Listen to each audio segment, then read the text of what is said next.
All right, so we have this factoring question here. So factor x squared plus 11x plus 10. So in order for us to do this, the first step that we ought to do is identify what your a is, what your b is, and what your c is. So the normal form for a quadratic is ax squared plus bx plus c generally equals 0. So your a, your b, and your c. So your a and your b are your numbers that are in front of the x terms, and your c is just the number that's floating around by itself, or the constant as they usually call it. So in this case, if we don't see anything in front of an x, that would mean that there's an invisible 1 there. So here we have a equals 1. Here, right in front of the x, which is our b, which is right in front of the x, we have 11. And that number that's just floating around like a random thing is your 10. All right, so that's step 1. Now, the next step that we need to do is create some sort of table.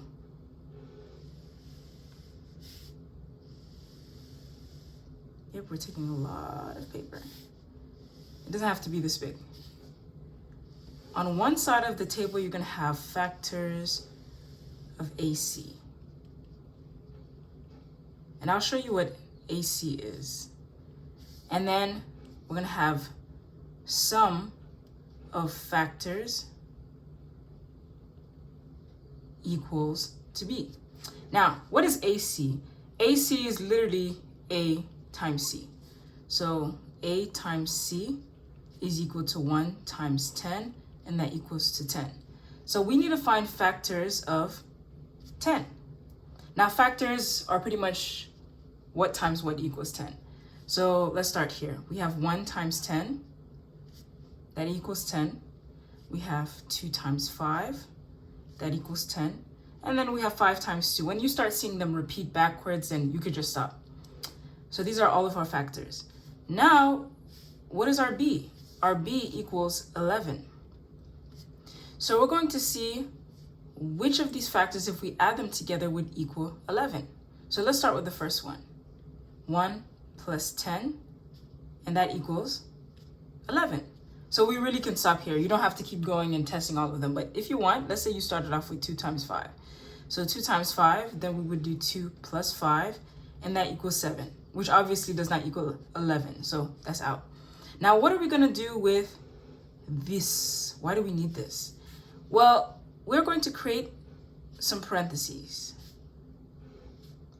And these are going to be our factors. You always start off with the main variable. So our main variable we have here is x. If there were a y, then we would put a y, but in this case we have x. And then we're going to fill in whatever these are here. So we have a positive 1, and we have a positive 10. And that is our factor for this equation. So now, let's try doing another one. But before we do the other one, let's just review what we did. So the first thing we did, we identified what our A was, what our B was, and what our C was. A equals 1, because there's nothing here, it's invisible, it's 1.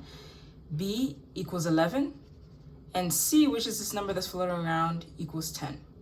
Then after that, we created this little table thingy here. Factors of A times C. And then on the other side, we have sum of the factors should equal B. So then after we finished drawing this whole table without putting any numbers yet, we had to find out what A times C was.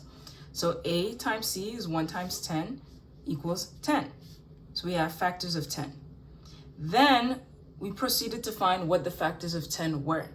So we found that 1 times 10 equals 10, and that 2 times 5 also equals 10. Then now we go to our next side of our table and said, well, what are the sum of those factors? So then we found out that the sum of the factors have to equal b, which is 11. So then we just test it out. So we did 1 plus 10, and that equals 11. So we stopped there. And generally, once you find the answer that equals b, you don't have to go further. And then we created these kind of blank parentheses. where we started off with the main variable, which is our x, and then we filled it in with whatever factors we found here. So we have 1 and we have 10. Now, keep in mind that this type of factoring usually only works when you have a 1 as the leading coefficient. We're going to go into different levels of factoring, but this is just the basic level of factoring that we're going to do now. So try this question. You can pause the video and then let's see if you get the answer. All right, so step 1, identify what A equals, what B equals, and what C equals. A equals 1, because remember there's some invisible force here, so we put a 1. B equals 2, and C equals 1. Even though you don't see it equals 0 here, it doesn't really matter, but we just make the assumption that it equals 0. Now, we're going to draw our table.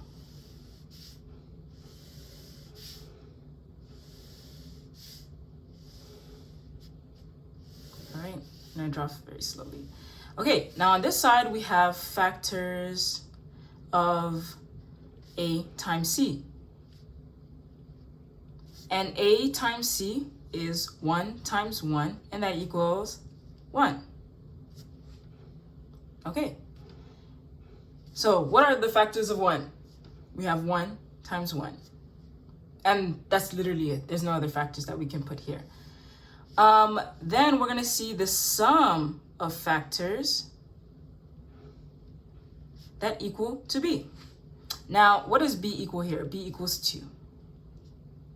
So we have to find out the sum of these factors, and they have to equal to 2. So the only factors we have here is 1 plus 1.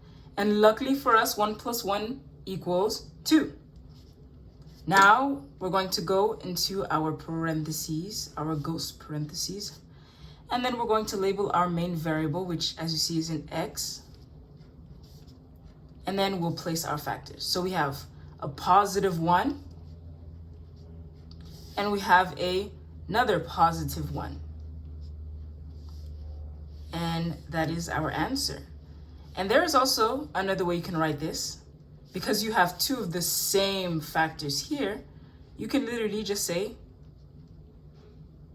x plus 1 to the second power. Why? Because you have 2 of them. And if you remember how exponents work, it'll just be like this times another one of it. X plus 1 times another x plus 1, which is literally the answer that we got here.